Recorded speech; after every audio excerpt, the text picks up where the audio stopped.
a happy client we have because George knows what he's doing. So George, tell a little bit about yourself so uh, people know, my audience know who you are. Well, Sean, thank you for having me today. Well, my name is George Al-Halabi. I'm a regional manager here at Primary Residential Mortgage, and I can proudly say that in my career, funded over $1 billion in mortgage transactions and I'm here with Sean today to discuss a little bit, the market and the sentiment in the market today regarding of what's going on in there. Perfect. George, I'm Mhm. going to throw you the challenge. So the challenge we are hearing from today's buyer right now is it's a high interest rate, incredible high interest rate compared to the last year, January. So what option my clients, my buyers, they have to buy a home this right now, beginning of 2023? Okay, well, first let me start by commenting on high interest rates. I mean, yes, it's true, it's high compared to the last couple of years, but if we compare it to the 80s, it's actually low interest rates or even early 2000s. Today, we have a lower interest rate environment than we had, for example, 20 or 30 years ago. But let's go back to the current subject. Right now, yes, truly it is higher. However, interest rates were higher 3 months ago than what it is today in January. And there. Okay. So a lot of people believe that the peak in interest rate is behind us or we reach peak and we're already on our way down in there. Now, here's some few thoughts regarding the high interest rate. Yes, interest rates are higher. And yes, this affected the market a little bit. So unfortunately, some first-time home buyer or certain people either no longer qualifies or decided, you know what, let me sit on the sidelines while I wait for the market to crash or for the interest rate to go back to the twos. I personally believe that we're not going to see a major market crash. I think there was small correction that already happened. And I think people should take advantage of the higher interest rate. And some people will be like, hey, man, you're crazy. What do you mean take advantage of a higher interest rate? And here's what I say to people looking to buy their first home today. Because of the negative sentiment in there in the market, take advantage of it as a potential buyer. Go out there, negotiate your price a little bit, get a discount on the property you're going to get, and get, even though interest rates are slightly higher and you're going to might end up paying a few $100s, of course, depending on your loan amount and interest rate, but you're going to negotiate potentially a good deal on your real estate. And most people think, well, I got my interest rate and this is the end of the world. It's higher interest rate. I got to be stuck for it. No, you don't have to be stuck with your high interest rate because you can refinance that loan at any time. We all know anything that goes up goes down eventually. So if interest rate goes down next year or the year after, very easy. You're gonna refinance. Well, a lot of people say, okay, hold on a second. Why don't I wait a year or two to buy?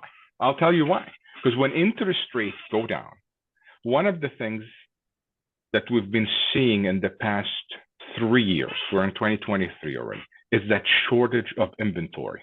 Yes, today there is more inventory than there was 1 year ago, but it's still low inventory.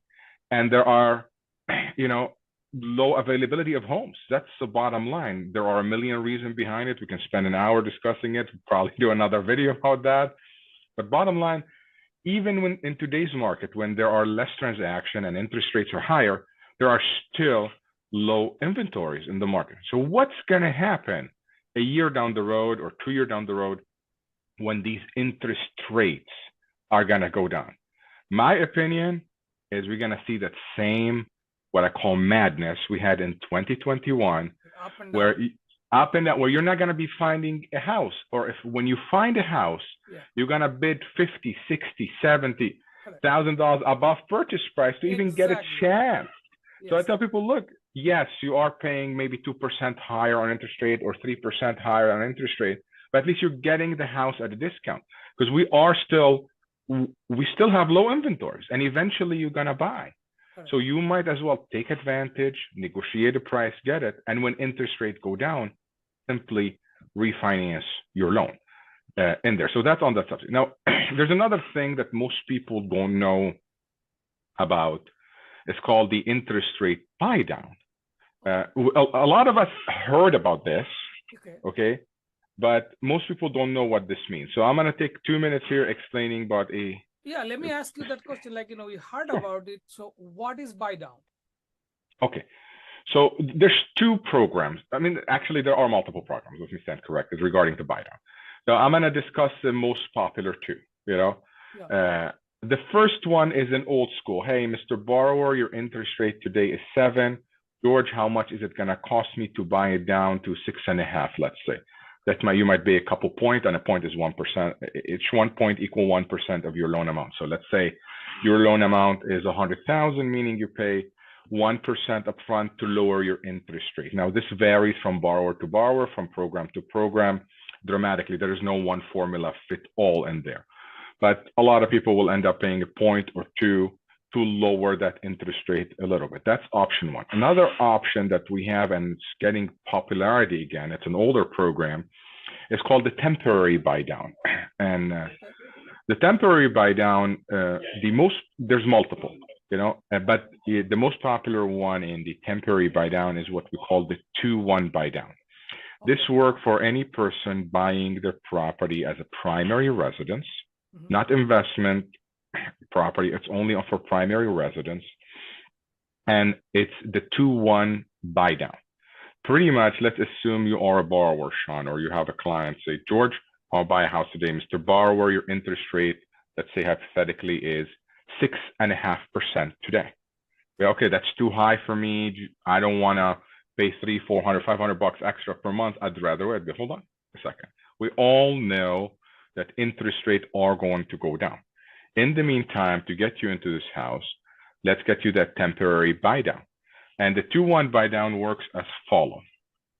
The first year on that program, your interest rate is going to be 2% lower than your original note rate. So again, let's say I told your note rate is going to be 6.5%. Okay. The first year, you are going to pay based on 4.5%. Wow. The second year, 2% lower, which is great, you know, for many people. It's allowing you pretty much to get a home today with the interest rate we had a year ago. Now, yes, it is temporary. It is 1 year only. Now, the second year, it is 1% lower. So let's say your interest rate is 6.5. So on year 1, you pay 4.5. Year 2, you pay 5.5. Year 3, it becomes 6.5. Now, the goal of this is to get you in today, because most people will be like, hold on, I can't afford this today, you know, or that what we call the payment shock. This will allow you to start with a lower payment and gradually increase. Now, what most people are planning to do is the following. Everybody is betting that interest rates are going to go down. Most likely they will. That's most analysts believe that we cannot sustain a high interest rate environment. So people be like, I'm going to negotiate a price today for a house because it is more of a buyer's market versus a seller's market. Get that house lower than its value. Get my interest rate 2% lower, you know, on the first year, with the hope that, hey, at the end of the year, interest rate going to go down, and probably I'm going to refinance and get that beautiful lower rate fixed for 30 years. Now, if it does not go down in a year, you have a second year, because in the second year is 1% lower, you know? And even if interest rate does not, on the third year, you become the normal standard interest rate. Let's say interest rates stay where they are the same. You still took advantage, negotiated price on your house, and that's your winning. But most likely what's going to happen is rates are going to go down within a year, year and a half, most estimates, and then you refinance that loan and have that beautiful interest rate, and you were able to, like what I call a win-win, took advantage of the market today, purchased property today, negotiated this. Now, something important, I'm going to mention that program, that the cost for this buy down, the temporary buy down, gotta be paid by the seller. So of course, you as a realtor in there will negotiate with seller. Hey, Mr. Seller, I need you, for example, to contribute 3% towards the buyer's temporary buy down, or towards the closing costs of the buyer, and will utilize the fund. So not only did you buy down the interest rate, you have the seller paid for it. So you negotiated a good deal, you got property at a lower price, and the seller paid for a lower interest rate temporary for you. And I've been seeing that hesitant buyer, when they logically think about this, will be like, you know what? That makes sense. Let's pull the plug on this and buy a property today. Exactly. See, the thing is, what you just mentioned, like comparing to, so people are debating on, oh, interest rate is a little high now. But think about this. Last year, January, they are paying 30, 40, $50,000 over the asking price. Okay. Number Correct. two, there is no, uh, chance of negotiation. Like people are, the buyers are losing bid left and right. So now, on the flip side, you have the property you like as a buyer, you have more chances to get a deal. What do you say, like get 2 3 4% closing cost and buy down the mortgage, get that property you like. So this is actually on negotiation side way better than last year.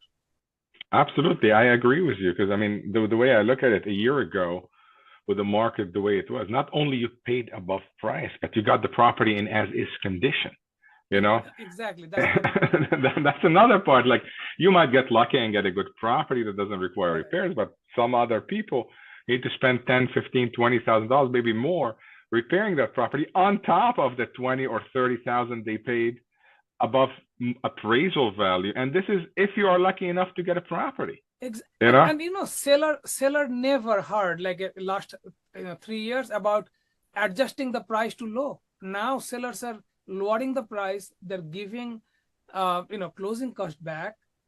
This is a chance for a buyer to buy the home and get that dream home. Oh, I agree with you 100%. I think everybody that is on the fence and looking, oh, a lot of people be like, oh, hold on a second, I want to save 200-300 bucks a month or 400 bucks a month, so I'm gonna wait 6 months, or I want to wait until these interest rates are going to go down. But what I believe going to happen when rates go down is what we discussed earlier. Competition. Is prices gonna go up again for real estate. Correct. So take advantage, guys. Like, the problem with the market, and I believe Warren Buffett who said that, it goes in the contents. Like, when everybody is buying, I stay on the sideline. But when everybody's not buying, that's when I go in and buy and get the discounted price, And I genuinely believe in this. Now is the time. Take advantage of it. Buy. If you have any questions, need anything, of course, you can call Sean, reach out to me, and we can discuss it more in details. This is another thing also, George, I want to mention, because you mentioned that this is actually another subject, that the difference between market crash and correction. So let me tell you what I think. Like, crashes means like what happened in 2008, like everywhere, every real estate market is got affected. Okay. Correction is different. Correction means some market, some kind of properties, maybe some condos, they were overpriced, so they're getting corrected. But then when it's correction does not mean all over the country or all over some particular market. Even in South Florida, every house, the prices will go down. There are some houses will still hold the price because they deserve that price, and some of them, if they are selling for overpriced, they will correct the price. Is that right? What do you think from that side? Sean, I could not agree more with you. And the way we refer to it is prices haven't gone down. Actually, what's gone down, because I see a lot of realtors and a lot of people out there on social media a lot of times saying, look, they lowered the price. Look, they lowered the price. It's crashing. And this is what I tell people. And again, I'm just talking about the local market. I'm not going to here to discuss the nationwide market. I'm talking our local market, which is South Florida, West Palm Beach, Broward County, Miami-Dade, the Keys, in there. Now, yes, it is true. You see properties going down on prices, but the values, however, have not gone down. Actually, values have gone up. Look at all the data, values have still going up. What's gone or what's changed is that a year ago, you listed a house for $1 million, let's say, and that house was actually valued as 800. You had people that pay you $1 million or even $1.1 million to purchase this property, when this property was actually appraising at $800,000. So today, what I call that lunacy or craziness have stopped, So you see somebody, and certain sellers or agents are still within the mentality that, oh well, it's worth 800. I'm gonna list it for 1,000,001 and see what happens. Maybe somebody will fall in love and buy it. There's that sentiment from a seller perspective or certain listing agents, but that doesn't mean that this house was ever valued at $1.1 million. You Yeah. know, their And value people, was always 800. So you correct. see it drop to 1,000,000, and I'd be like, oh look, it's crashing. They lowered by 100. Then you see it 3 months after lowered to 900. You know, and people are like, look, I told you it's crashing. They keep on dropping it. It's not, But what you don't see is that this house, at the end of the day, when those people listed at the right price at 800, it actually sell at the correct appraised value and sometimes even slightly higher. You know? yeah. So value is not changing. What is changing is the seller's expectation. The sellers are expecting way higher than the market before, but that is correct. Correct. So that high expectation. Correct. You know, now needless to say, every market is different. I cannot comment on other markets. This is what's going on in South Florida. And guys, you're taking this from somebody that do this day in, day out, you know, closing tens of deals on a monthly basis in there and seeing the market. There are still activities. People are still buying. It is not the end of the world. Prices are not collapsing, you know. However, if you see properties that overpriced properties are simply not selling, you know, those where the sellers are deciding to either lower the price or withdraw them from the market in there. But if you put the property today at a correct price, Yes, it's selling, you know. yes.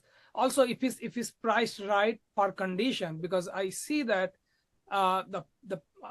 properties are like a move-in condition, good condition, they're selling faster. So the polished homes selling faster because buyers are, of course, getting picky because there are more options now. It's not like a see it and buy it on the same day like last year. It's not anymore.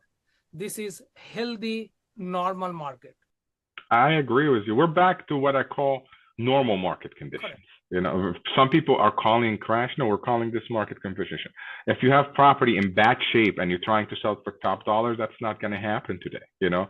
So I tell sellers, look, adjust your sentiment simply. And market takes its time to adjust, you know? Exactly. And there, eventually, the seller will go back to reality. But guess what's going to happen? Again, we go back to why should somebody buy today versus a year down the road, and they should pull that plug. Is like, again, when rates go down, that's the same cycle is going to start again. Exactly. In there. So guys, take advantage of this. Pull the plug today. So bottom line, George, what I got from you right now, this is the chance for the buyers, the renters, who are thinking of buying from long time on the fence. Time to, pull the trigger. Here, George is here, a lot of experience in the mortgage. I'm here, my whole team is here. So give us a call, discuss, and you think what you need to do in 2023. You know what? Actually, I want to comment on something. You said, something we did not speak about, and I can bore you guys for hours and hours talking about this subject. You mentioned renters for a second here. Yeah. And here's a simple formula every renter should look at themselves and do the math. If you're today 30, 35 years old, you've been renting a property for the past, let's call it 10 years. Simply do the math. If you're renting a condo or a house, paying $2,000 or $3,000 a month, guys, if you're paying $3,000 a month, that's $36,000 in rent. You are paying a mortgage. You're just paying your landlord's mortgage. Now imagine you're paying $3,000. You've been renting for 10 years. That's $360,000. You pay towards your landlord's mortgage. Think about it like this, and then decide, do I want to own a house, start building that equity, or do I want to continue paying my landlord's mortgage? Yeah, it's a decision to be made. Yeah, exactly. So very good, George. Thanks, George, especially for the buy down you spoke about. Very nice. Team-Shawn, and if, again, anybody have any comments regarding the buy down, there's multiple programs, guys. I touched on it briefly. We can't keep you here for hours and hours talking about the different programs and the different buy downs option. Again, every scenario is different. Reach out to me. This is, yes, buy down programs are available for the first time home buyers. Yes, you can do them with a low down payment. You could do it while you are doing an FHA loan, while you are doing a VA loan, while you're doing standard conventional loan, 3% down or 5% down or 3.5% down. All these options have a buy downs options. For more information, of course, reach out to me or to Sean directly and we can talk about it in details. Very good. My friend, if you like this kind of information, definitely subscribe to our channels. And whenever the new information comes, we'll be right here and you'll get those information for your next real estate dream home. The dream is limitless. We just have to implement it and get it done. We are here for you. George is here. I'm here. And see you guys on the next video. My name is Sean Bhakta from REMAX, also a Tom Ferry coach. George from PRMI Mortgage. And see you guys on the next